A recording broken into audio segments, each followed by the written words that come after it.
So I understand there's a story about a guy that cut you off. Yeah, well, Ryan didn't a bunch of them, because I did a trucker one time too. He was in Sacramento. I knocked him out. My wife was pregnant at that time. He came out to the bar, and I ended up knocking him out. But there was this one, actually, we were going, this was like maybe 8 years ago. Yeah.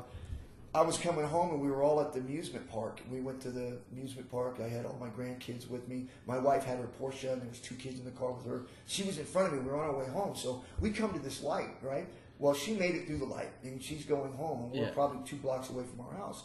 Well, I'm in this light, and there's like 4 lanes. Well, as we were going home, we had a problem with this guy that was in this truck. And he was trying to pull up and cut off, and so I'm like looking behind me, and I just cut him off. Like, I'm, like, get out of here, buddy. Right, it's traffic here. Where are you going? Yeah.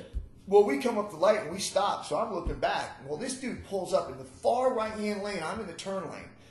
Far right-hand lane into the dirt, pulls over, and gets out of his truck. Now, there's 2 dudes in it. Now, I got all my grandkids in a minivan. Oh, yeah. Right? So there's another level of protective rates that's coming out, too, right? Yeah, so there's 2 guys getting out of the truck, and there's all these cars stopped at this light.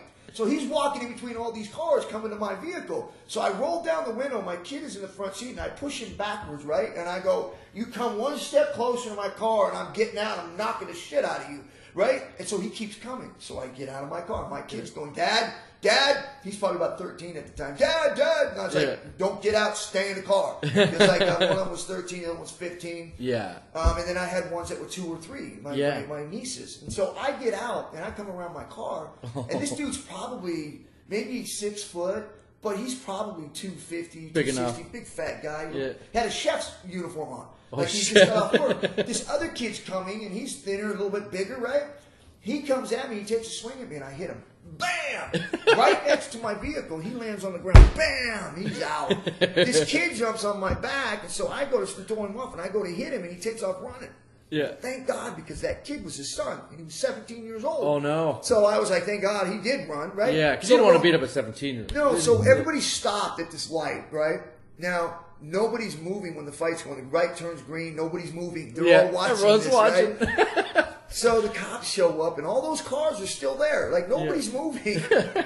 So he's sitting on, when the cars come up, the guy's sitting on the curb on the other side. And there was a truck on the far side that was an off-duty police officer, comes across the center divider, pulls my keys out of the ignition while I'm trying to get back into my car to leave the scene. Yeah. He pulls the keys out and says, you're not going anywhere. So I open my door. He goes, I'm a police officer. I go, good thing you identified yourself. You're about ready to light you up. He goes, you can't leave because this is a crime scene. And I was like, he came after me. He says, you can't leave. Just being a dick. Yeah. But anyway, so I'm sitting there. The guy's sitting on the curb across. We're waiting for the other police to show up. This off-duty police officer has my keys. And he's pouring blood out of his mouth as he's sitting there. Right? So the cops come up. And so he takes the statement, and this off-duty police officer's being a dick, saying that I hit him and I started, just really being a dick. Well, the cop on the other side, they're all like, that's Shamrock. That's Shamrock. They knew who I was. Yeah. So they come over and they ask me what happened. And I said, dude, he came over to me. He said he swung. He said, well, he said that he got out of his truck and you went over to him and you started it. And I said, hey, let me clarify one thing for you, and I'll make it really clear right now what happened. Where's his teeth? Yeah. His teeth is laying by my vehicle. Yeah. So in other words, how could I beat him up over his vehicle if his teeth's laying by my vehicle? That's where I hit him. So they looked down and said, well, some good dental case closed. Good dental forensics by Ken Shamrock. Yeah, so they went over there and literally looked at the dude and said, hey, man, you lied to me. Oh, he goes, no, man, you tell me. I said, well, how did your teeth get all the way over there by his vehicle? He put them there. It's like there's a blood spot.